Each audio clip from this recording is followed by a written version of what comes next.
Kursidan foydalanishda 3 ta top qoidasi.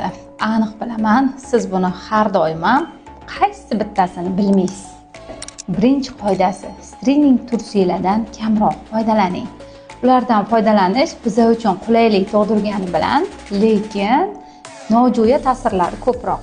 Escherichia coli infeksiyasini siydik yo'liga va qinga tushirib qo'yib, vidliniya ajralishiga, ya'ni sistitlar paydo bo'lishiga olib keladi.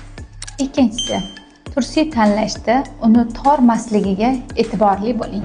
Tor tursilardan foydalanmang, chunki ular limfa o'tkazuvchanligi va vena qon tomirlarini siqadi, natijada kichik chanoq bo'shlig'ida qon aylanish buzilishiga olib keladi.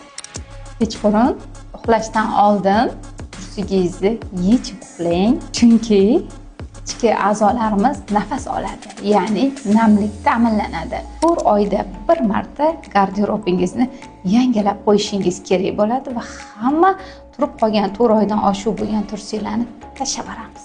Bir ayol qizlarimizga yuborib qo'ying va bizga obuna bo'ling.